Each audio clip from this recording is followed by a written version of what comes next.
Les centrales thermiques à flamme sont capables de produire rapidement de l'énergie. C'est pourquoi leur rôle principal est de répondre aux augmentations fortes et soudaines de la consommation d'électricité. Dans une centrale thermique, on chauffe de l'eau pour la transformer en vapeur, c'est le principe de la cocotte minute. La force de cette vapeur entraîne une turbine dont la rotation va permettre la production d'énergie électrique. Tout d'abord, pour chauffer l'eau, on installe plusieurs brûleurs dans une chaudière. La flamme des brûleurs peut être alimentée par différents types de combustibles. Du fioul, du charbon pulvérisé ou du gaz.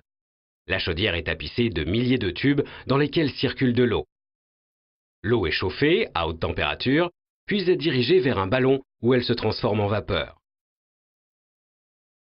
La vapeur est ensuite envoyée sous pression vers la turbine, qui est mise en mouvement et transforme l'énergie thermique en énergie mécanique. La turbine est couplée à l'alternateur qui génère l'électricité par rotation du rotor, la partie mobile, à l'intérieur du stator, la partie fixe. L'énergie produite par cet alternateur est évacuée vers le réseau d'électricité par l'intermédiaire d'un transformateur. En sortie de la turbine, la vapeur est alors dirigée vers le condenseur dans lequel circule de l'eau froide qui permet de retransformer la vapeur en eau. Enfin, cette eau retourne vers la chaudière où elle est de nouveau transformée en vapeur et le cycle recommence.